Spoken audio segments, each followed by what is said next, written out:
திருச்சிற்றம்பலம்.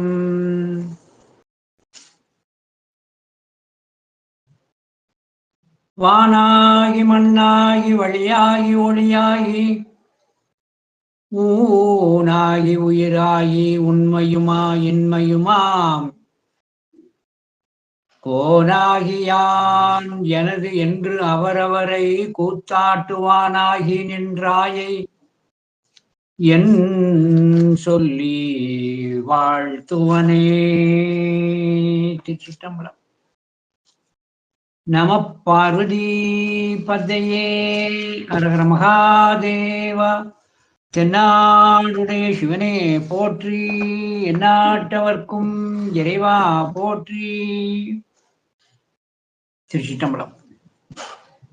எல்லாம் அல்ல அன்னை காந்திமதி அம்பாள் உடனுரை சுவாமி நெல்லையப்பருடைய புனார் திருவடியை அடியேன் போற்றி வணங்கிக் கொண்டு, மேன்மை புரிஞ்ச திருமந்திர நகரிலே கோயில் கொண்டெழுந்தருளி நமக்கெல்லாம் நல்வாழ்வு தந்து கொண்டிருக்கின்ற அன்னை பாகம்பரியாள் உடனுரை சங்கர ராமேஸ்வரருடைய பொன்னார் திருவடியை அடியேன் போற்றி வணங்கிக் கொண்டு, அண்ணல் திருநீரும் ஐந்தெழுத்தும் கண்டிகையும் அகிலமெங்கும் பரவுதல் வேண்டும் என்ற நோக்கிலே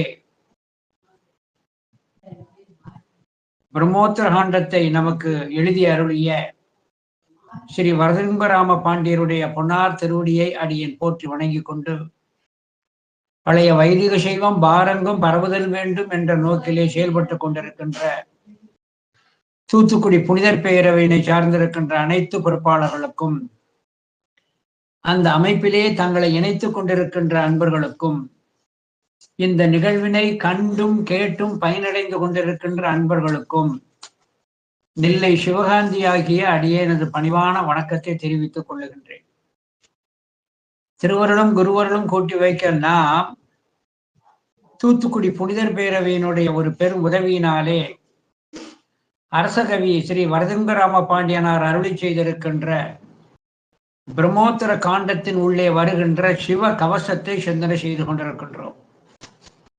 இந்த சிவ கவசத்திலே இன்று 6வது திருப்பாடலாகிய மான் மழு சூலம், மான் மழு சூலம் என்று தொடங்குகின்ற 6வது திருப்பாடலிலே இருந்து சிந்தனையை மேற்கொள்கிறோம்.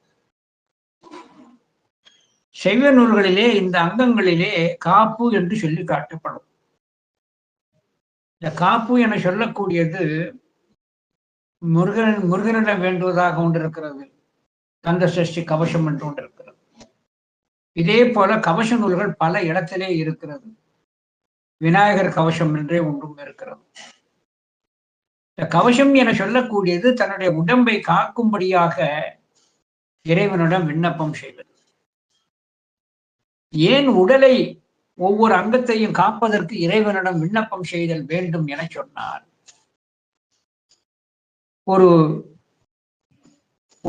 ஒரு பொருள் இருக்கிறது. உதாரணம் வானொலி பெட்டி என்று சொன்னால், அந்த வானொலி பெட்டிக்குள்ளே பல உறுப்புகள் இருக்கிறது. பார்ட்ஸ் என சொல்லக்கூடிய பல பாகங்கள் இருக்கிறது.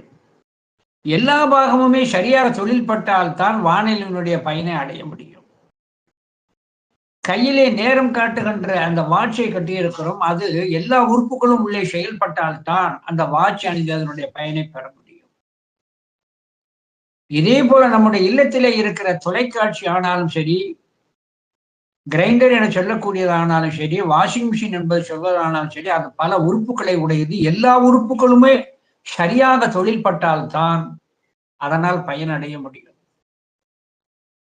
இதே போல நம்முடைய உடம்பிலே இருக்கின்ற உறுப்புகள் எல்லாமே சரியாக தொழிற்பட்டால் தான் நம்முடைய மனம், வாக்கு, காயம் மூன்றும் ஒன்றுபட்டு சிவத்தை நினைக்க முடியும்.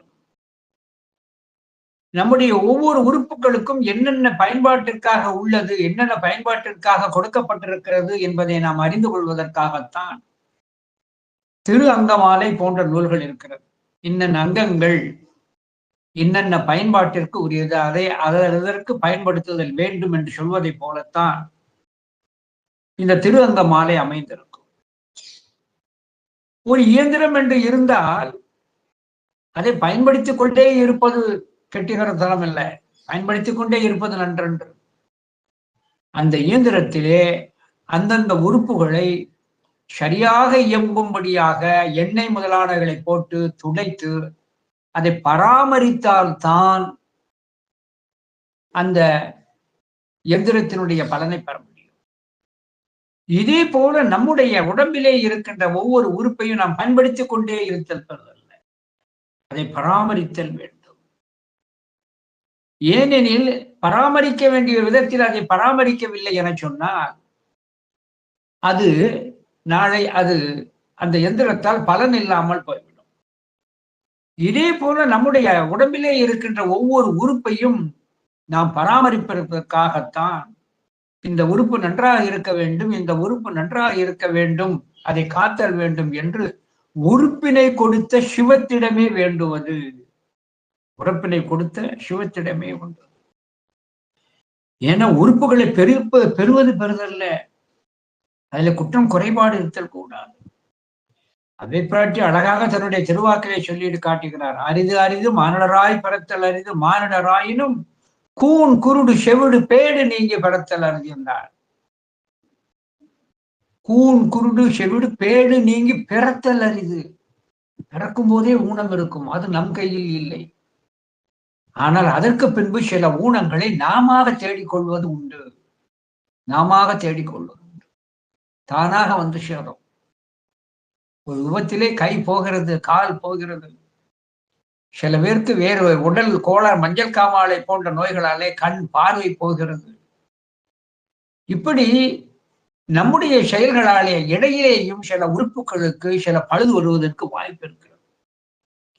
எனவே பிறப்பால் வருவதை நாம் ஒன்றும் செய்ய இயலாது. ஆனால் நாம அந்த உறுப்புகளை பராமரிக்காமல் நாமே கெடுத்து நாம ஒரு துன்பத்திற்கு ஆளாக கூடாது.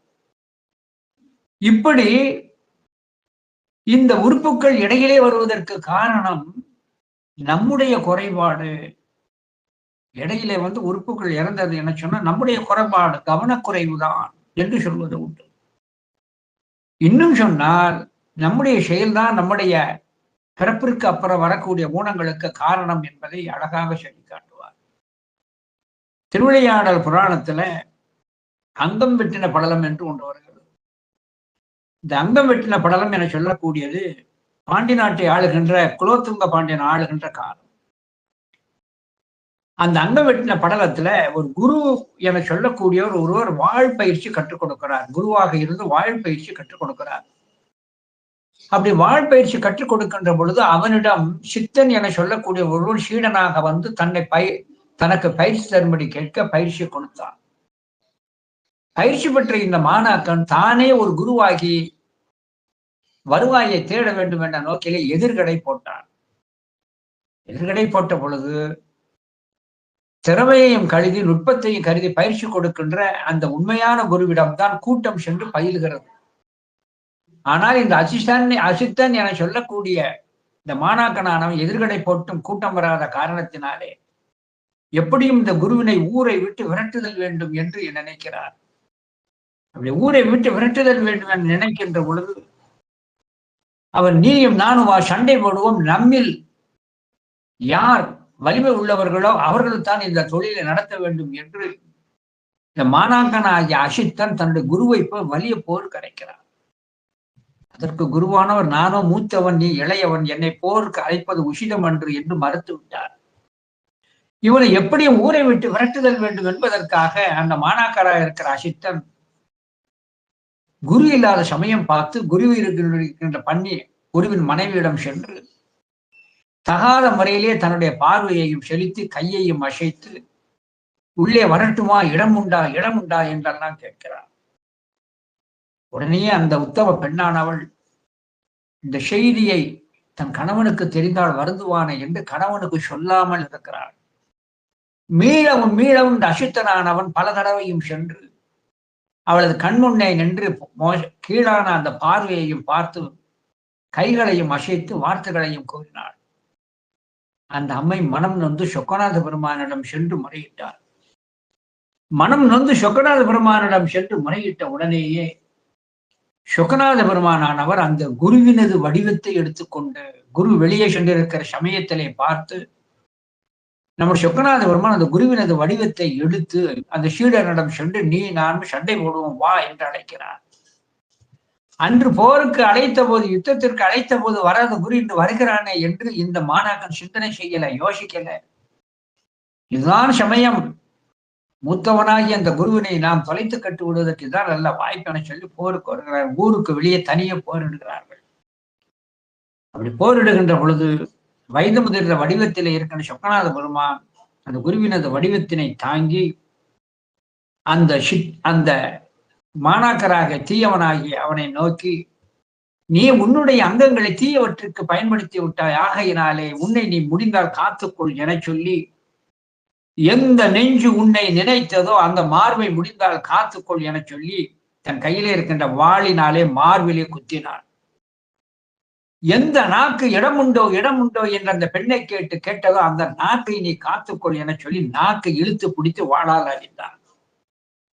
எந்த கரம் அந்த அம்மையை நீ தொட நினைத்ததோ அந்த கரத்தை முடிந்தால் காத்துக்கொள் என சொல்லி வாளை எடுத்து கரத்தை துடித்தான். எந்த கால் அந்த குருவின் அந்த மனைவி இருக்கின்ற குடிசைக்குள் சென்றதோ அந்த காலை காத்துக்கொள் என்று காலை வெட்டினார். எந்த கண் குருவினது மனைவினை தவறான பார்வையிலே பார்த்ததோ அந்த கண்ணை முடிந்தால் காத்துக்கொள் என சொல்லி கண்ணை வாளினால் குத்தினார். இப்படி எந்தெந்த தவறுகள் செய்ததோ அந்தந்த அங்கங்களை அப்படியே வெட்டி அங்கங்களை வெட்டி விட்டான். எதற்கு சொல்லுகிறேன் என சொன்னார், இது இவன் தீவனையால் வந்தது. அந்தந்த அங்கங்களை தீயதற்கு பயன்படுத்துகிறான். இதே போல மணிவாசக பெருந்தகை தீயதற்கு பயன்படுத்துகின்ற காரணத்தினாலே அந்த பௌத்தன் அந்த பௌத்தனோட வாதிடுகின்ற பொழுது இந்த பௌத்தனானவன் தான் கற்ற கலையினை அங்கே ஒரு வாதத்திற்கு சரியான முறையிலே பயன்படாமல் விதண்டை வாதத்திற்கு பயன்படுத்திய காரணத்தினாலே உடனே மணிவாசக பெருந்தகை அந்த நாக்கு தொழிற்படாமல் போகட்டும் என்ற பொருள்பட அவன் நாக்கிலே இருக்கிற சரஸ்வதியை வெளியேறும்படி ஆணையிட்டான். அதனால அந்த பௌத்த குரு அங்கே ஊமையாகி போய்விட்டான் இல்லையா? அது பார்க்கிறோம் ஒரு உண்மை. இதே போல தனக்கு பிறப்பிலே கண்ணில்லாத தண்டியடிகளை நோக்கி ஒரு சமணன் ஒருவன் உனக்கு கண்தான் தெரியவில்லை காதுமோ கேட்கவில்லை என்று இகழ்ந்து பேசினான். அதற்கு அந்த தண்டியடிகள் நாயனார் கண்ணில்லாத என்னை பழித்து பேசுகிறானே என சொல்லி இறைவனிடம் நான் 5 எழுத்து நாமத்தை சொல்லி நீரிலே மூழ்குகிறேன், என் கண்ணிலே பார்வை வரட்டும். தனக்கு பார்வை உண்டு என்ற மமதையிலே இருக்கின்ற அந்த சமணன் அது கண் போகட்டும் என சொல்லி நீரிலே மூழ்கினார் தண்டியடிகள். அந்த அளவிலே அந்தகராக இருந்த நம்முடைய தண்டியடிகளுக்கு கண் பார்வை கிடைத்தது. நல்ல கண் பார்வை இருந்த அந்த சமணர்களுக்கு கண் பார்வை போய் கீழே விழுந்து எழுந்து ஓடுகின்றனர். இதெல்லாம் தண்டனையால் கிடைக்கக்கூடியது. இதே போல இறைவனானவன் நமக்கு கருவியை தந்திருக்கின்றவன் நாம் அந்தந்த கருவிகளை அந்தந்த தொழிற்பாட்டிற்குத்தான் பயன்படுத்துதல் வேண்டும். ஒரு கத்தி கிடைத்திருக்கிறது என சொன்னால் அதை வைத்து பழத்தை நறுக்கலாம், காயை நறுக்கலாம். ஒரு பெரிய கல்லினை எடுத்து கத்தியை நாம் அறுக்க வேண்டும் என்று அதை முயற்சி செய்தால் கல்லை அறுக்க முடிகிறதோ இல்லையோ கத்தி கண்டிப்பாக அது தேய்ந்து மழுங்கவும் கூடும், உடையவும் கூடும். தவறான நோக்கிற்கு எதையும் எந்த கருவியும் பயன்படுத்துதல் கூடாது. இதே போல இறைவன் என சொல்லக்கூடிய நமக்கு கருவி கரணங்களை கொடுத்திருக்கிறார்.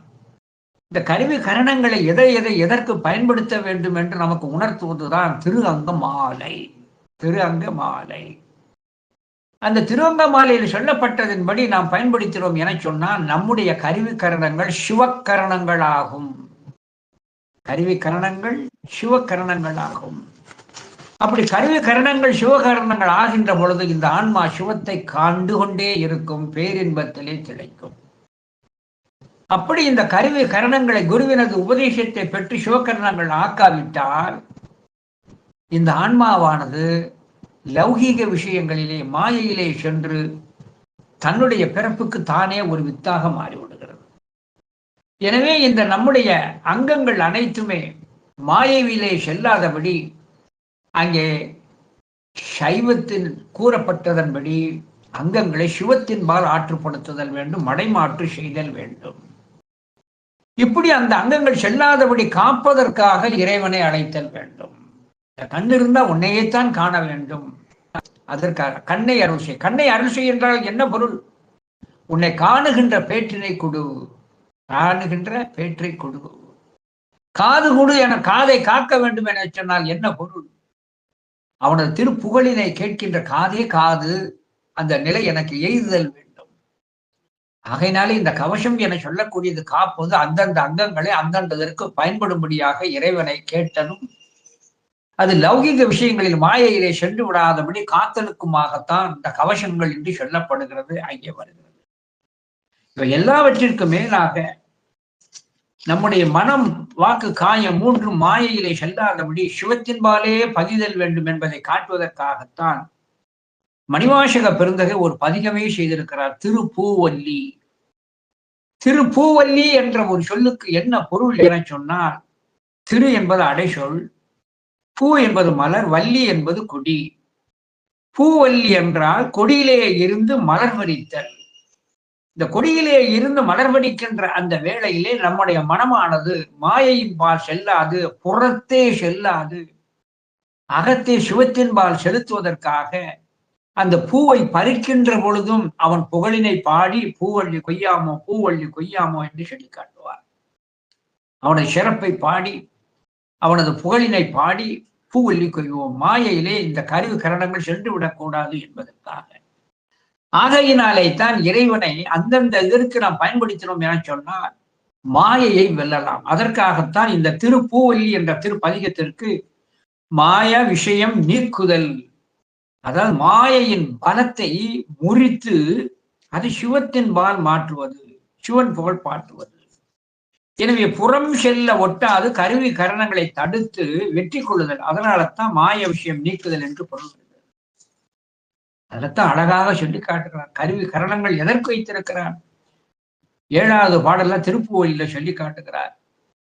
வணங்க தலை வைத்து வார்கடல் வாய் வாழ்த்த வைத்து இணங்க தன் சீர் அடியார் கூட்டமும் வைத்து எம்பெருமான் அனங்கொடுதில்லை அம்பலத்தே ஆடுகின்ற குணங்கூற பாடி நாம் பூவல்லி கொய்யாமோ.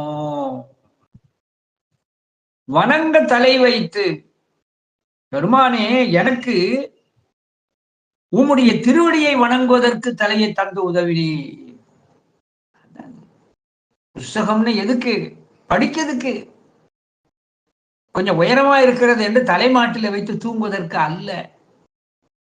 ஆகையினாலே எனக்கு நீ உன் திருவடியை வணங்குவதற்கு தலையை கொடுத்திருக்கிறேன். திருவடியை வணங்குவதற்குத்தான் எனக்கு தலையை கொடுத்திருக்கிறேன். வணங்க தலை வைத்து வார்கடல் வாய் வாழ்த்த வைத்து, உம்முடைய நீண்ட திருவடியை என்னுடைய வாயால் வாழ்த்த வைத்து. எனவே தலை உன்னுடைய திருவடியை வணங்குவதற்கும் அந்த திருவடியை வாழ்த்துவதற்குமே எனக்கு வாய் கொடுத்திருக்கிறேன். வணங்க தலை வைத்து வார்கடல் வாய் வாழ்த்த வைத்து இணங்க தன் சீர் அடியார் கூட்டமும் வைத்து, நான் எப்பொழுதுமே கலந்திருக்கும்படி எனக்கு நல்ல சிவனடியார் திருக்கூட்டத்தையும் அந்த புனிதர் கூட்டத்தையும் காட்டினார். புனிதர் கூட்டத்தையும் அங்கே காட்டினார். ஆகையினாலே இறைவன் என சொல்லக்கூடியவன் எல்லா வகையிலும் பரோபகாரம் செய்கிறார். ஏன் இணங்கத்தன் சீர் அடியார் கூட்டமும் வைத்து என சொல்லி காட்டுகிறார் என சொன்னார். இந்த ஆன்மாவானது சார்ந்ததன் வண்ணமாவது, இந்த ஆன்மா என சொல்லக்கூடியது சார்ந்ததன் வண்ணமாவது. சார்ந்ததன் வண்ணம் என சொன்னார் எப்படி பளிங்கு என சொல்லக்கூடியது சார்ந்ததன் நிறத்தை காட்டுகிறதோ, இதே போல இந்த ஆன்மாவானது தத்துவ கூட்டங்களோடு சேர்கின்ற பொழுது தத்துவ கூட்டமாகவே அது இருக்கிறது. சிவத்தோடு சேர்கின்ற பொழுது சிவமாகவே இருக்கிறது. உலகிலே உள்ளவர்களிடம் சேர்கின்ற பொழுது இந்த ஆன்மாவானது அவர்களிடம் சேர்ந்து மாயையிலே செல்லும். மெய்யான சீர் அடியார் கூட்டத்திலே செல்லுகின்ற பொழுது நம்முடைய மனமானது சிவத்தின்பாலே பதியும். இந்த மனமானது சார்ந்ததன் வண்ணமாயிருக்கின்ற காரணத்தினாலே மெய்யடியாரையே சார்ந்திருத்தல் வேண்டும். அதுதான் ரொம்ப அவசியம். அதைத்தான் இணங்க தன் சீர் அடியார் கூட்டமும் வைத்து எம்பெருமான் என்னுடைய கடவுளானவர் அணங்கொடு அணிதில்லை அம்பலத்தே ஆடுகின்ற என்னுடைய பெருமான் சிவகாமி அம்மையோடு அணிதில்லை அம்பலத்தை ஆடுகின்ற அழகிய திருச்சிற்றம்பலத்திலே இருந்து ஆடுகின்ற குணம் கூற குணத்தை, அவன் தன்மைகளை, நடனத்தின் உண்மைகளை, நடனத்தின் தத்துவங்களை நாம் பாடி பாடி நாம் பூவல்லி ஒய்யாமோ மலர்களை கொய்வோமாக என சொல்லி காட்டுகிறார்.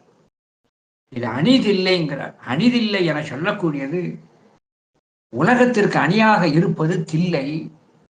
அது சைவத்திற்கு ராஜதானியாக இருக்கின்ற காரணத்தினாலே தான் அணிதில்லை என சொல்லி காட்டுகிறார். எனவே இந்த மனமானது புறவழியிலே செல்லாது அங்கே சிவத்தின்பாலே பதிய வைத்து சிவக்கரணங்கள் ஆக்குதல் வேண்டும் என்பதற்காகத்தான் அந்த சீர் அடியார்கள் கூட்டத்திலே வைத்துக் கொண்டு அவன் புகழினை பாடிக்கொண்டு இருப்போம் என்று அங்கே என்ன செய்கிறார்கள், அங்கே பூவை கொய்கிறார்கள். அப்படி ஒரு காட்சி அமைக்க காட்டுகிறார் நம்முடைய மணிவாசக சுவாமிகள். வணங்க தலை வைத்து வார்கடல்வாய் வாழ்த்த வைத்து இனங்க தன் சீரடியார் கூட்டமும் வைத்து எம்பெருமான் அணங்கொடுதில்லை அணிதில்லை அம்பலத்தை ஆடுகின்ற குணங்கூற பாடினா பூவல்லி கொய்யாமோ. எனவே அந்தந்த அங்கங்களை அதற்கு பயன்படுத்துதல் வேண்டும். அப்படி பயன்படுத்துவடி புறத்தே செல்லாதபடி அவன் பொருள்சேர் புகழினையும் பாடுதல் வேண்டும். அவன்தான் காத்து ரட்சித்தல் வேண்டும். பொருள்சேர் புகழை பாடுதல் வேண்டும். உலகிலே உள்ளவர்களுக்கு பூம்பாவையினுடைய மேல் அழகுதான் தெரிந்தது, மேலான அழகுதான் தெரிந்தது. சேக்கிழார் பெருமான் பூம்பாவையை வர்ணித்ததை போல வேறு எந்த பெண்ணையும் பெரிய புராணத்துல வர்ணிக்கவே இல்லை. ஆனால் அத்தனையையும் நம்முடைய ஞானசம்பந்தர் பெருமான் கருணையின் வடிவமாக கண்டார். இறைவனது அருளின் வடிவமாகத்தான் அந்த பெண்ணை கண்டார். ஆகையினாலே அந்த பெண் தனக்கு மகள் என்ற ஒரு உறவு கொண்டு திருமணம் செய்ய மறுத்தார் பூம்பாவை. எனவே அந்த கண் என சொல்லக்கூடியதை காத்து, இது உன்னால் ஜீவன் கொடுக்கப்பட்டது, உன்னால் எழுப்பப்பட்ட உயிர் என்ற ஒரு உணர்வை கொடுத்து அங்கே மறக்கிறார். அதான் காத்தல். ஆனால் அந்த நேரத்தில் சேக்கிழார் பெருமான் சொல்லி காட்டுறார், ஆனால் பிரம்மனானவன் தான் படைத்த திலத்துமை மேலே கண்ணை வைத்து ஆசைப்பட்டு விட்டான். ஆனா ஞானசம்பந்த பெருமான் கருணையின் வடிவமாகத்தான் கண்டார். அதான் அந்த கண்ணை காத்தருளியது. ஆகையினாலே இந்த அங்கங்களை வேண்டுவது என சொல்லக்கூடியது, காத்தல் என சொல்லக்கூடிய கவசத்தை கேட்பது, அவனுக்கு ஆட்படும்படியாக புறத்தே நம்முடைய அங்கங்கள் செல்லாதபடி நம்மை காப்பதற்காக செய்யப்படுவதுதான் கவசம் என்று சொல்லக்கூடியது. இதை நம்முடைய அருளாளர்கள் நான் அப்படி செய்திருக்கிறேன் என்று அருளாளர்களே தன்னுடைய திருவாக்களை சொல்லி காட்டியிருக்கிறார்கள். அப்பர் பெருமான் தன்னுடைய திருவாக்களை வாழ்த்த வாயும் நினைக்க மடனெஞ்சும் தாழ்த்த சென்னியும் தந்த தலைவனை, அந்த திருவாசக வணங்க தலைவைத்தது அப்படியே இங்கே வருது.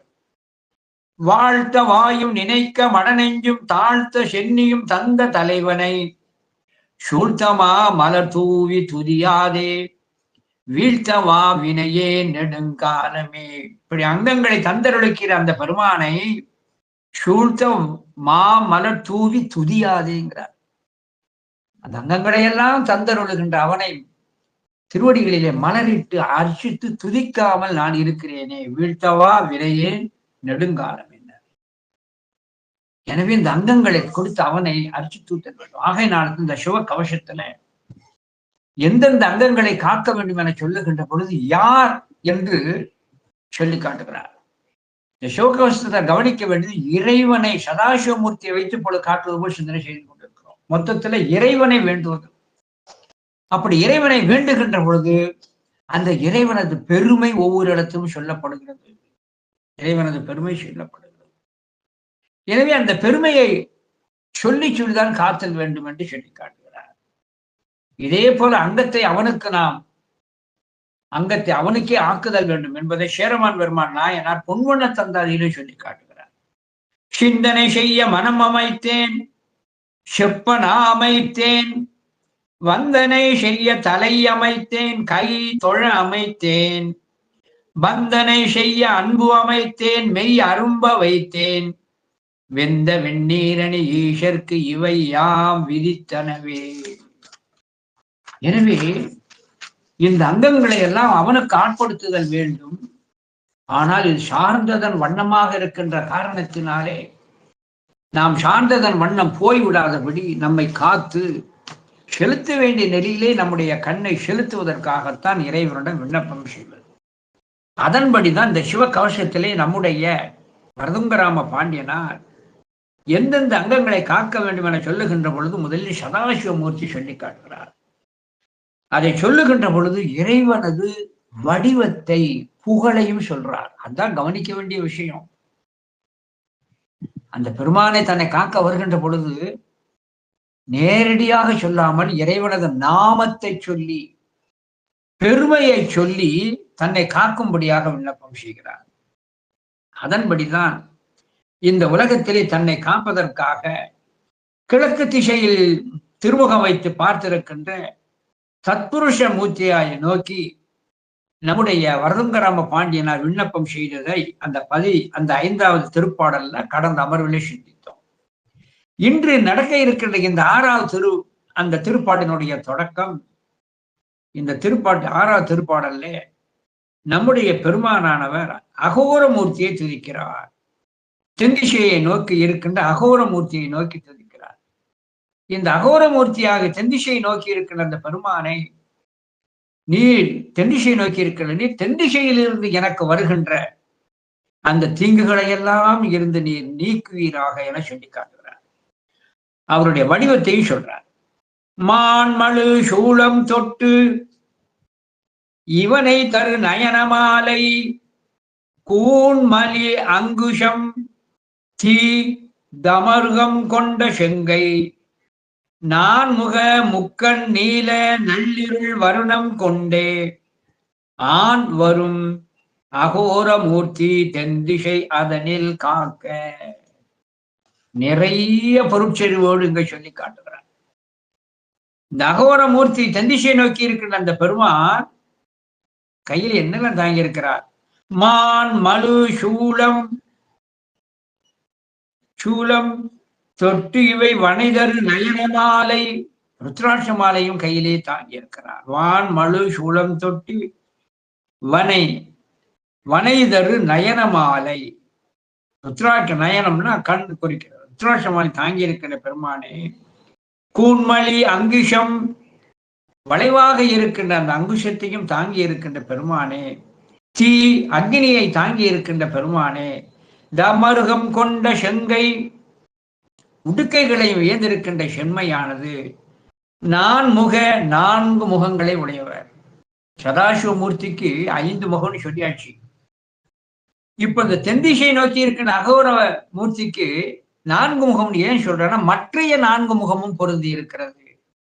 சிறப்பாக தென்திசை நோக்கி இருக்கிற அந்த திருமுகத்தை விண்ணப்பம் செய்தாலும் உனக்கு இன்னும் 4 அந்த 4 1 5 அந்த பொருள் இப்படி. ஏன்னா ஒவ்வொரு பாடலையும் 4 முகம் பார். அதனுடைய பொருள் எந்த முகத்தை நோக்கி துதித்திருக்கிறாரோ அந்த முகம் தவிர மற்றைய 4 திருமுகங்களையும் உடையவரே.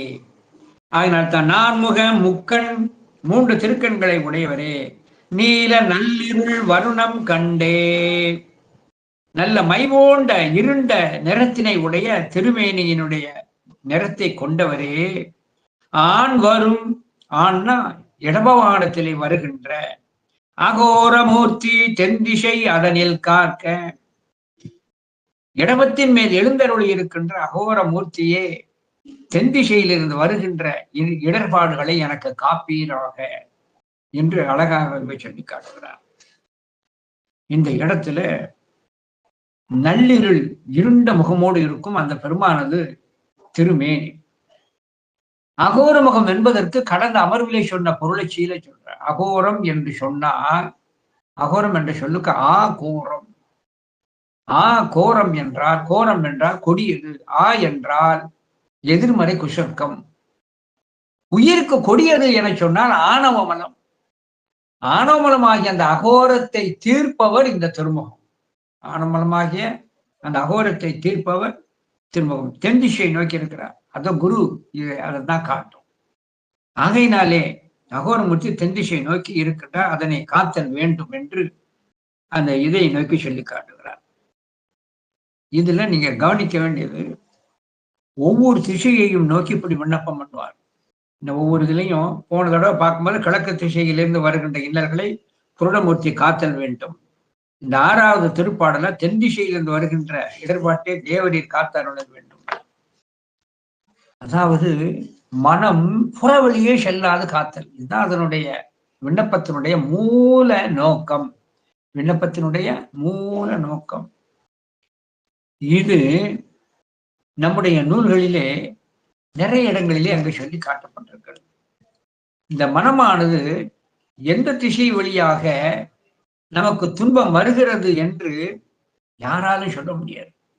ஆகையினால எல்லா திசையிலும் இருந்து வருகின்ற எந்த துன்பத்தையும் எனக்கு நீர் காத்தல் வேண்டும் என்று அருளாளர்கள் விண்ணப்பம் செய்வார்கள். இடர்களையாய் நெடுங்களும் மேயவனே, இடர்களையாய் உன்னை நினைக்க ஒட்டாது தடுக்கின்ற இந்த இடர்களை களைவாய் நெடுங்களம் மேயவனே என்று ஞானசமுதர் விண்ணப்பம் செய்கிறார். இதே விண்ணப்பத்தை நம்முடைய ஆதி குமரகுருபுரர் சுவாமிகள் கந்தர்களை வெண்பாலே சொல்லி காட்டுகிறார். எந்த இதெல்லாம் எனக்கு துன்பம் வருகிறது உன்னை நினைக்க விட்டாது செய்யும் என்பதற்கு அங்கே அழகாக சொல்லி காட்டுகிறார். எந்த இடர்களெல்லாம் எனக்கு வரக்கூடாது விளக்க வேண்டும் என்று முருகனை வேண்டுகிறார் குமரகுருபுரர் சுவாமிகள் கந்தர்களை வெண்பால. சந்தனமும் கந்தர்களை வெண்பார்.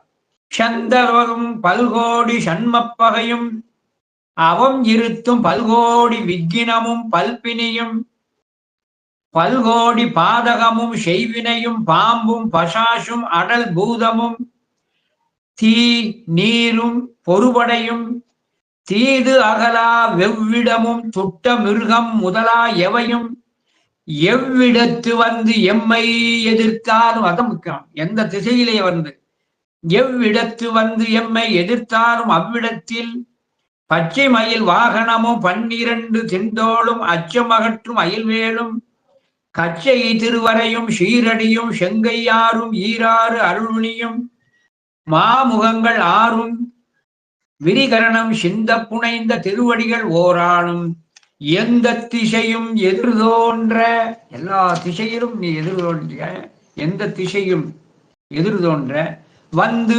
இடுக்கன் எல்லாம் பொடிபடுத்தி, எல்லா திசையிலும் எந்த திசையில் இருந்த கிணறு வந்தாலும் அவைகளெல்லாம் நீ பொடிபடுத்துதல் வேண்டும் என்று அழகாக இங்கே விண்ணப்பம் பண்ணுகிறார்.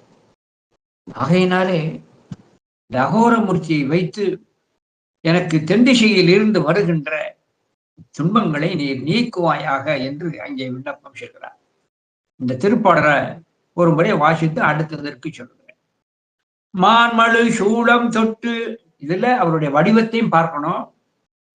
பெருமானது பொருள் புகழினை சொல்லப்படுகிறது. இடபவாகுணர் வர்றதெல்லாம் அவர் சொல்லி காட்டுறார். மான்மழு சூடம் தொட்டி இவனை தரு நயனமாலை கூண்மலி அங்குஷம் தீ தமர்கம் கொண்ட செங்கை நான்முக முக்கண் நீல நள்ளிருள் வருணம் கொண்டே ஆண் வரும் அகோரமூர்த்தி தென் திசை அதனில் காக்க. அகோரமூர்த்தியா இருக்கின்ற நீர் தென் திசையில் இருந்து தென் திசையில் எம்மை காப்பாயாக என்று அழகாக அங்கே சொல்லி காட்டுகிறார். அடுத்து மேற்கு திசையை நோக்கி இருக்கின்ற சத்யோஜாத திருமுகம். அந்த பெருமானுடைய தோற்றம் எப்படி இருக்கிறதுங்கிறதெல்லாம் அழகாக சொல்லி காட்டுகிறார். திவன்மரி அக்கமாலை செங்கை ஓர் 2 தாங்க அவிதரும் 2 செங்கை வரதோடு அபயம் தாங்க கவிநிறை வதனம் 4 கண்ணொரு 3 காட்டும் தவழமா மேனி சத்யோஜாதன் மேல் திசையில் காக்க. சத்யோஜாதன் என்ற திருமுகத்தை பெயரை கொண்டிருக்கின்ற பெருமானே என்னை மேல் திசையில் காப்பீராக. அவர் என்ன வடிவம்? திவன்மரின்னா துள்ளுகின்ற தாவுகின்ற மானையும். அந்த மான் பாருங்க, இப்படி காலை தூக்கிட்டு தாவற மாதிரி இருக்கும். திவன்மரி தாவுகின்ற அல்ல துள்ளுகின்ற மானையும் அக்கமாலை ருத்ராட்சத்தையும் செங்கையோர் 2 தாங்க அழகிய உம்முடைய 2 திரு கைகளும் தாங்க. அவிர்தரும் 2 செங்கை வரத அபயம் தாங்க. மற்ற 2 திருக்கைகள் வரத அபயகரம். வரதம்னா அப்படி வரதம் கொடுப்பது மிருகமுத்திரைன்னு பேரு. சுவாமி எல்லா சுவாமியோட விக்கிரகத்தில் இப்படி மிருகமுத்திரைன்னு இருக்கும். இது வரதகரம், இது அபயகரம். அஞ்சாதே என்று சொல்வது இது அபயகரம். இது அபயகரம், இது வரதகரம். மான் மாதிரி இருக்கும், மிருகமுத்திரைன்னு பேரு. திருநீரு சுவாமியாரியர்கள் இந்த முத்திரையில தான் கொடுக்கணும். இது அருளின் அடையாளம். இந்த 3 விரல்களும் சேர்ந்து இருக்கின்ற பொழுது இந்த 2 விரலை தூக்கி இருந்து மான் போல இருக்கும். இந்த 3 விரலுக்குள்ள எவ்வளவு திருநீர் அடங்குமோ அவ்வளவுதான் கொடுக்கணும். இப்படி குத்தா அள்ளி போடக்கூடாது. ஆகையினாலே மான் ஆகையினாலே அங்கே வரதவைய கரத்தினை உடையவரும், கவிநிறை வதனம் 4ம் மற்ற திருமுகங்கள் 4ம் உடையவரும், கண்ணொரு 3 திருக்கண்களை உடையவரும், காட்டும் தவளமா மேனி காட்டுகின்ற வெண்மை நிறமுடைய சத்யோஜாத திருமுகம் வெண்மை நிறம். தவளமா மேனி சத்தியோஷாதன் மேல் திசையில் காக்க. சத்யோஜாதன் என சொல்லக்கூடியது மேல் திசையிலே இருந்து என்னை காத்தல் வேண்டும் என்று அழகாக அங்கே விண்ணப்பம் செய்கிறார். அடுத்து வாமதேவ திருமுகம் வடக்கு திசையிலே இருக்கிறது. இது பொன்னிறமான திருமுகம். அந்த வடதிசையை நோக்கி இருக்கின்ற வாமதேவ திருமுகத்தை நோக்கி விண்ணப்பம் பண்றார். கரைகளும் மழுவும் மானும் அபயமும் கண்ணினாம் மறைதரு தொடையும் செய்ய அங்கைகள் 4ம் ஏந்தி பொறைகள் 4முகத்து முக்கட் பொன்னிற மேனியோடு மறைப்புகழ் வாமதேவன் வடதிசை அதனில் காக்க. அழகாக ஒரு விண்ணப்பத்தை வைக்கிறார் பாருங்க. அவர் வடிவம் என்ன? மறைப்புகழ் வாமதேவன், வேதங்கள் எல்லாம் போடுகின்ற வாமதேவ திருமுகத்தை உடையவரே, வடதிசை அதனில் காக்க. வடக்கு திசையில் இருந்து வருகின்ற வடக்கு திசைக்கு இருக்கின்றவர் என்னை காப்பார். அவர் வடிவம் என்ன? அழகா சொல்ல, கரைகளும் மழுவும். கரைகள் என்ன? மழு. எப்பவுமே மழு இந்த போன்ற ஆயுதங்களை சொல்லுகின்ற பொழுது ஒரு பொது உபச்சாரத்திற்காக இது தசை தோய்ந்திருக்கின்ற, ரத்தம் படிந்திருக்கின்ற, கூர்மை உடைய, உதிரம் தோய்ந்திருக்கின்ற என்று ஒரு பொது அளவுடையாக சொல்லுவார்கள். அந்த பொது அளவுடையைத்தான் உதிரம் தோய்ந்திருக்கின்ற மழுவாயுதத்தை உடையவனை. இது பொது அல்ல. சுவாமி அந்த மழுவாயுதத்தை வச்சு யாரையும் வெட்ட மாட்டார். இந்த மழுவாயுதத்தினுடைய தன்மையை நம்முடைய சாஸ்திர நூல்களிலே சொல்லுகின்ற பொழுது, பிறவியை வேறறுப்பவன் பிறப்பருக்கும் பிஞ்சகந்தன் பெய்கடல்கள். பிறவியாகிய வேரை அறுப்பவன். ஆகையினாலேத்தான் அந்த மாலை வைத்து காட்டப்பட்டிருக்கிறது. எனவே கரைகளும் மழுவும், கரைன இரத்தக்கரை, மழுவையும் மானும் அபயமும் அபயகரமும் அங்கே காட்டிக்கொண்டு கண்ணினாம ருத்ராட்ச மாலையையும் தாங்கிக் கொண்டிருக்கின்ற மறைதரும் தொடையும், அங்கே 4 அங்கே அந்த அந்த தாங்கி இருக்கின்ற கொடையும் 4 சந்தங்கள் நிறைந்திருக்கின்ற அந்த வேதங்களிலும், ஆகையினாலே மறைதரு தொடையும் செய்ய அங்கை 4ம் ஏந்தி, இந்த 4கையும் உடைய நம்முடைய பெருமானே ஏந்தி பொறைகள் 4முகத்து குற்றமற்ற அந்த 4 முகம், அதாவது மற்ற முகங்களை சேர்த்து சொல்றார். பொறைகள் 4முகத்து முக்கண் 3 திருக்கண்களுடைய பொன்னிறமேனியோடு இருப்பரே மறைப்புகழ் வாமதேவன் வடதிசை அதனில் காக்க. வடதிசை நோக்கி இருக்கின்றது பெருமானே, வாமதேவ திருமுகத்தை உடையவரே, எம்மை காப்பீராக என்று அழகாக சொல்லி காட்டுகிறார். எப்பொழுதும் ஞாபகம் வைத்துக் கொள்ளணும், வலது கையிலே அபயகரம் தாங்கி இடது கையில வரதகரம் இருக்கும். ஆகையினாலே அந்த பெருமானை வடதிசையிலிருந்து தோன்றுகின்ற அந்த துன்பங்களை, இடர்களை எனக்கு நீக்கி அருள்வாயாக, என்னை கவசமாக இருந்து காப்பீராக என விண்ணப்பிக்கிறார். கரைகளும் அளவும் மானும் அபயமும் கண்ணில் நாம மறைதரு தொடையும் செய்ய அங்கைகள் நான்கும் ஏந்தி பொறைகள் நான்முகத்து முக்கட் பொன்னிறம் மேனியோடு மறைப்புகள் வாமதேவன் வடதிசை அதனில் காக்க வடதிசையிலிருந்து என்னை நீர் காப்பீராக என்று அழகாக அங்கே விண்ணப்பம் செய்கிறார். அடுத்து 9வது திருப்பாடல். இந்த 9வது திருப்பாடல் ஈசான திருமுகம். இந்த ஈசான திருமுகம் என சொல்லக்கூடியது வடதிசை வடகிழக்கு திசையை நோக்கி நிற்கும். அது தோளிலே சார்ந்து மேல் நோக்கி பார்த்திருக்கும். அதை கொஞ்சம் கவனமாக கொள்ளணும். ஆகையினாலே இந்த மேல் நோக்கி இருக்கின்ற காரணத்தினாலே ஆகாயத்தில் இருந்து மேலே இருந்து வருகின்ற துன்பங்களை எல்லாம் நமக்கு நீக்குவீராக. அதைத்தான் அந்த ஈசான திருமுகத்தை நோக்கி வானங்களில் இருந்து எம்மை காப்பீராக என்று விண்ணப்பம் செய்கிறார். 9ஆம் திருப்பாடல். அங்குஷம் கபாலம் சூலம் அணி வரத அபயங்கள் சங்கு மான் பாசம் அக்கம் தமுர்கம் கரங்கள் ஏந்தி திங்களில் தவழமேனி திருமுகம் 5 பெற்ற எங்கள் ஈசான தேவன் இரு விசும்பு எங்கும் காக்க.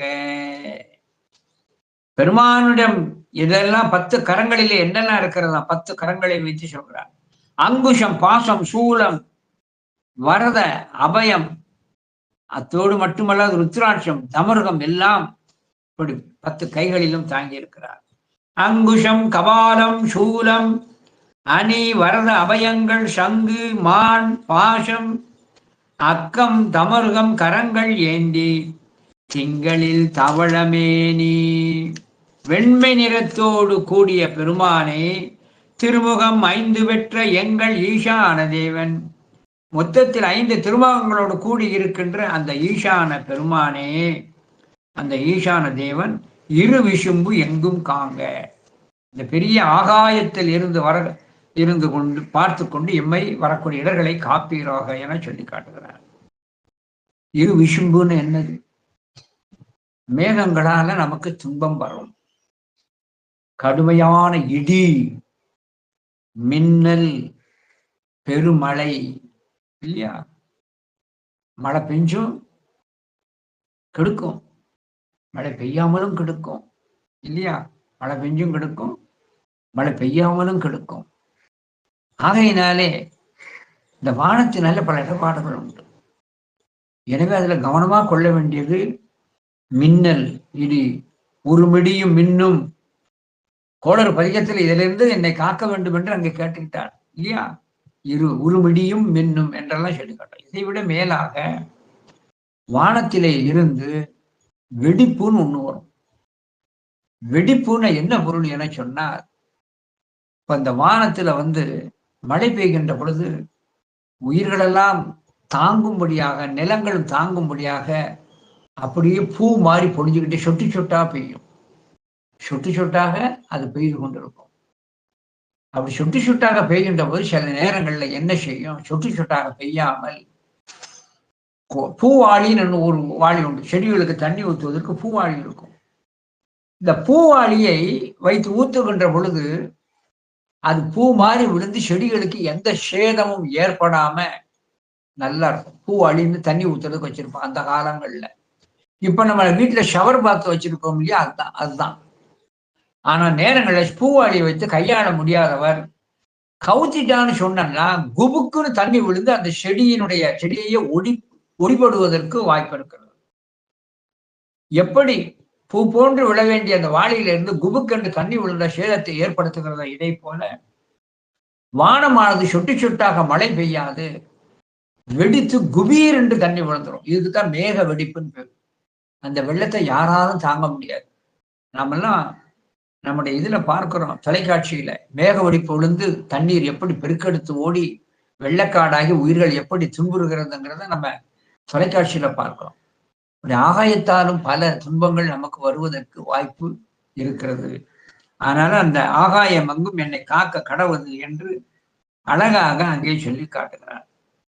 அடுத்து தன்னுடைய ஒவ்வொரு அங்கத்தையும் அங்கே சொல்லி காட்டுகிறார். ஒவ்வொரு அங்கத்தையும் அங்கே அழகாக சொல்லி காட்டுகிறார். எதையெல்லாம் காக்க வேண்டும் என்று அங்கே சொல்லுகின்ற பொழுது 10வது திருப்பாடல்ல ஒரு சின்ன விண்ணப்பத்தை வைக்கிறார். 10வது பாடல்ல, அதாவது சந்திரசேகரர் என சொல்லக்கூடியவர் என்னுடைய சிரமாகி தலையினை காப்பாற்றுதல் வேண்டும்.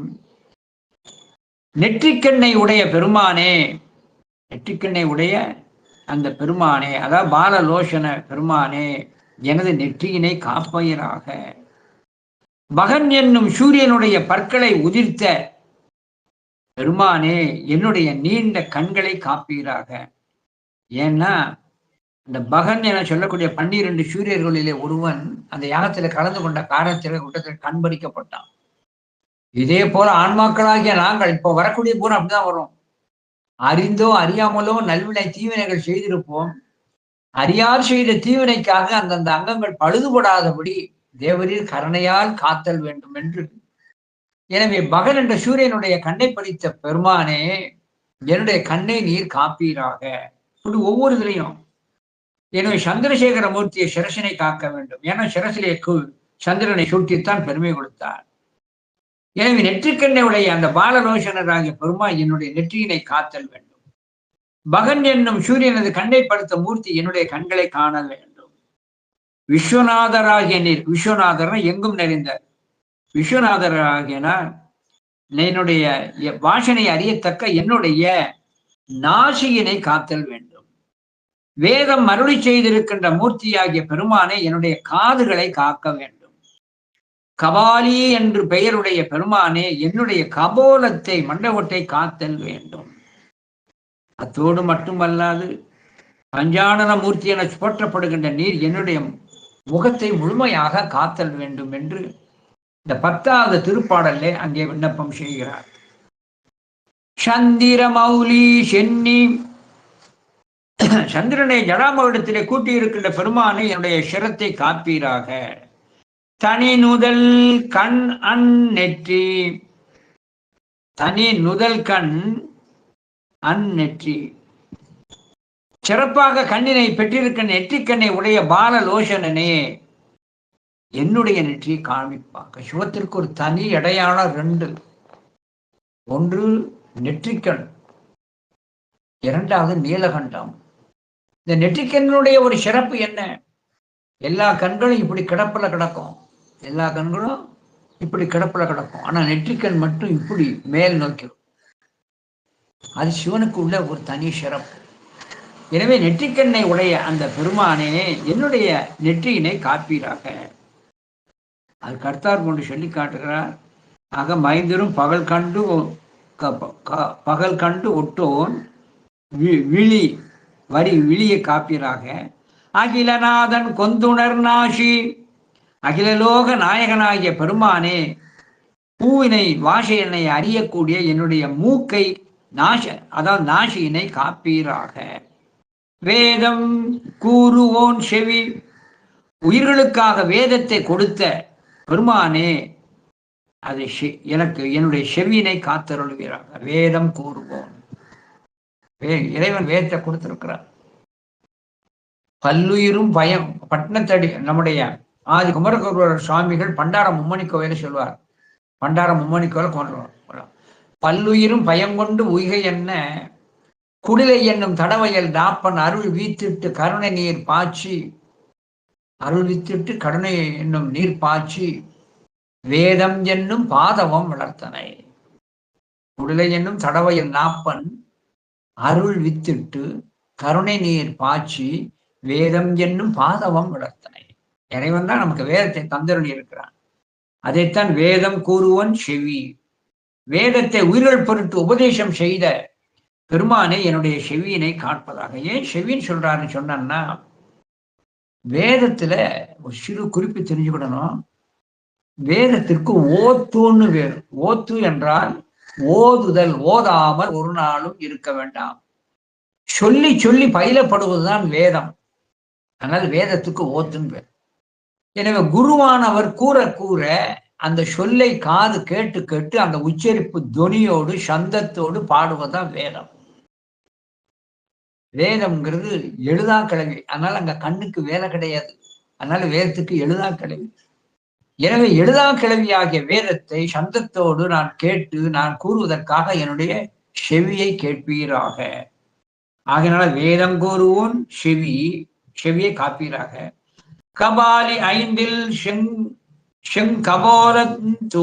கபோலம் தூய. எது கபாலி என்று பெயருடைய நீர்? கபாலின்னா ஏன் பெயர்னு சொன்னா, அதாவது பிரம்ம விஷ்ணுக்களை தோற்றுவித்து காலாந்தரத்தில் அவர்களை நொடித்து விடுவான். ஆனால் அந்த பிரம்மனானவன் தன்னுடைய ஏவலின்படி படைத்தல் காத்தலை படத்திலே பிரம்மா அவர் சரியாக செய்து அவர் சிறப்பாக தொழிலை செய்த காரணத்தினாலே அந்த பிரம்மனுக்கு பெருமை சேர்ப்பதற்காக நொடிக்கப்பட்ட ஆயுளினுடைய அந்த பிரம்மனது கபாலத்தை தன் கையிலே ஏந்தி பிரம்மனுக்கு பெருமை சேர்க்கிறான். பிரம்மனது கபாலத்தை கையில் உள்ள காரணத்தினாலே அவன் கபாலி என்று அழைக்கப்படுகிறான். அதான் திருமலையில இருக்கிற சுவாமியின் பேர் கபாலீஸ்வரர். திருமலைக்கு சுவாமியின் பேர் கபாலீஸ்வரர். ஆகையினால இந்த கபாலீஸ்வரர் என்ற பெயருடையதாக என்னுடைய கபோலத்தை காப்பீராக. அடுத்து அழகா சொல்லி காட்டுகிறார். தூய ஐமுக வதனம் முற்றும். பரிசுத்தமான அந்த பஞ்சானன மூர்த்தியானவர் என்னுடைய திருமுகத்தை காப்பீராக. திருமுகத்தை காப்பீராக. எப்பொழுதுமே காப்பதற்கு லட்சணம் இல்லாட்டாலும் அவலட்சணமாக இருக்கக்கூடாது. சில பேர்களுடைய தவத்தின் குறைவாக சில பேர்களை பார்க்கவே நமக்கு பயமா இருக்கும். ஒரு சின்ன உண்மையை சொல்றேன். ஒரு 4 நாளைக்கு முன்னால கோயில்ல ஒரு அடியாரை பார்த்தேன். அவருடைய 2 கண்ணு புறாமுட்ட மாதிரி பெருசா இருக்கு. கண்ணை விட்டு வெளியே துள்ளி விடுற மாதிரி அவ்வளவு பெருசா இருக்கு. பார்க்க பயமா இருக்கிறது. ரொம்ப பயமா இருந்தது. அவர் கண்ணு அவ்வளவு பெருசா இருக்கு. இந்த கண்ணினுடைய இமையே தெரியல, அந்த அளவுக்கு பெருசா இருக்குது. அதுலயும் அவர் கண் கொஞ்சம் சிவப்பா இருந்தது. அப்போ இதுவெல்லாம் காண்போருக்கு வசீகரம் இல்லாது அச்சத்தை கொடுக்கக்கூடிய வடிவம் இருக்கிறது.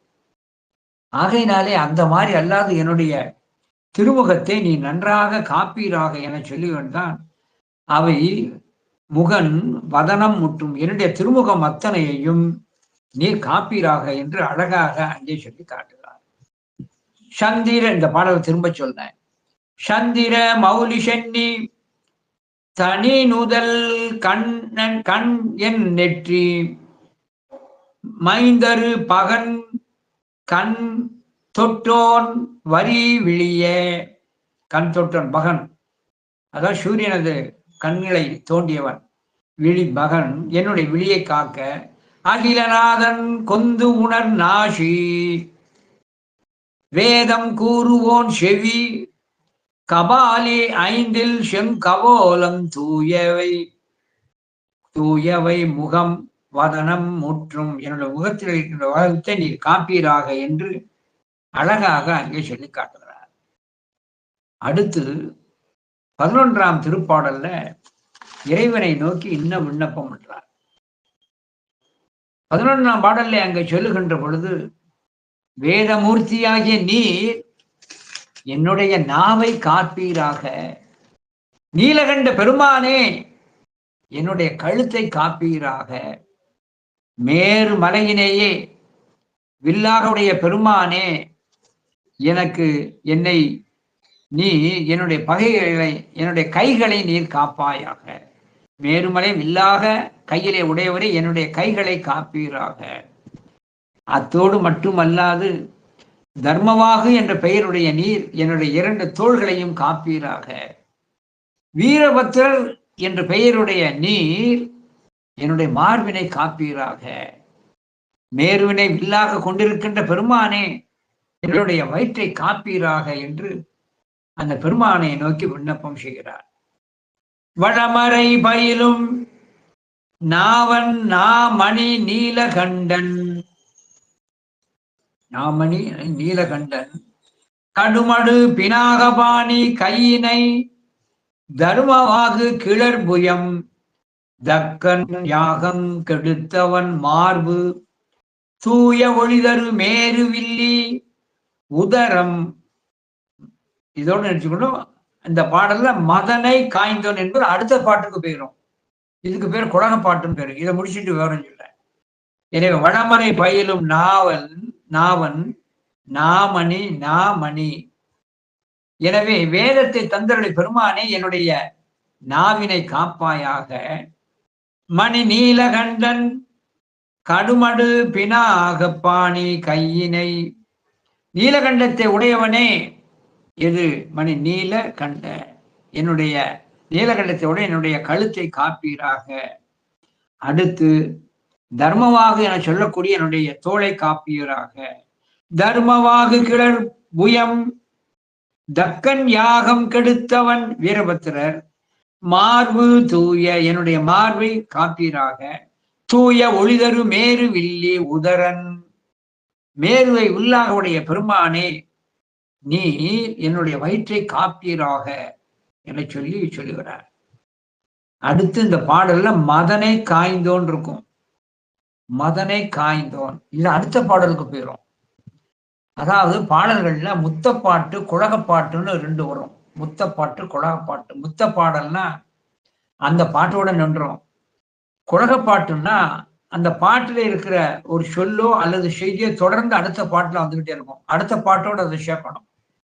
ஆகையினாலே இதுல மன்மதனை காய்ந்தோன் என சொல்லக்கூடியது அந்த காமாரி என சொல்லக்கூடியவன். அடுத்த பாடல்ல இடை, அந்த 12வது அந்த பாடல்ல வரக்கூடிய இடை. எனவே மன்மதனை தகனம் செய்த காமதேவனே என்னுடைய இடையை காப்பீராக. கணபதியின் தந்தையே என்னுடைய நாபியை காப்பீராக. ஈசன் என்று அழைக்கப்படுகிற பெருமானே என்னுடைய அறையினை காப்பீராக, இடையை காப்பீராக. குபேரனுக்கு தோழர் என்று அழைக்கப்படுகின்ற நீர் என்னுடைய கால் தொடையினை காப்பீராக. பரந்த பரந்த அந்த சக்தியுடைய பெருமானை என்னுடைய முழங்காலை காப்பீராக. இடபாரூடரே என்னுடைய கணைக்காலை காப்பீராக. விமலனே என்னுடைய பாதத்தை காப்பீராக என சொல்லி உச்சியிலிருந்து பாதம் வரைக்கும் கொண்டு போயிட்டார். இங்க அழகாக இந்த திருப்பாடல்ல சொல்றத பார்ப்போம். எப்படி? மன்மதனை காய்ந்தோன் இடை இபவ முகன் தோல் தாதை உந்தி. கணபதியினுடைய தந்தையானவர் என்னுடைய நாபியினை காத்தல் வேண்டும். ஏன்னா இந்த நாபிக்கும் விநாயகருக்கும் ரொம்ப ஒரு இது உண்டு. இந்த நாவி இந்த நாபி என சொல்லக்கூடியது யோகத்திலே வைத்து பேச வேண்டிய ஒன்று. ஒரு சின்ன உண்மை தெரிஞ்சுக்கிடணும். விநாயகர் நம்முடைய நாவியை காத்தல் வேண்டும். ஏன்னா நாவி விநாயகருக்கு ரொம்ப முக்கியம். அவருடைய உந்தி எப்படி இருக்குன்னா, நாவி எப்படி இருக்கும்னா, முன்னால மூஷிகம் இருக்கும். முன்னால மூஷிகம் இருக்கும். இந்த மூஷிகம் எப்படி இருக்கணும்னு சொன்னா, அந்த மூஷிகத்தினுடைய கண்ணுக்கும் விநாயகருடைய நாவுக்கு நேர்கோடுல இருக்கணும். மேல கீழே இருக்கக்கூடாது. நேர்கோடு வரைஞ்சன்னா அந்த மூஷிகத்தினுடைய முகம் அந்த கண்ணுக்கும் விநாயகருடைய நாவிக்கும் கரெக்டா பண்ணும். அதனால விநாயகர் முன்பாக மூஷிகம் வைக்கிறது லேசி இல்லை. உயரமெல்லாம் பார்த்து வைக்கணும். அந்த மூஷிகத்தினுடைய முகத்துல இருக்கிற கண் நாவியை பார்க்கிற மாதிரி இருக்கணும், தன்னை காப்பதற்காக. அதனாலதான் உந்தி நம் ஈசன் மண்ணும் புடை வளர குபேரமித்திரன் பொருவில் வாமம். எனவே கணபதியினுடைய தந்தை என சொல்லக்கூடிய நாபியை காத்தல் வேண்டும். ஈசன் என அழைக்கக்கூடிய என்னுடைய அறையினை காத்தல் வேண்டும். குபேர தோழர் என சொல்லக்கூடியது என்னுடைய தொடையினை காத்தல் வேண்டும். தொடையினை காத்தல் வேண்டும். பட சகதீஷன் ஷானுபாய் தரும் இடபகேது. அத்தோடு பரந்த சக்தீஷர் என சொல்லக்கூடிய நீர் முழங்காலை காத்தல் வேண்டும்.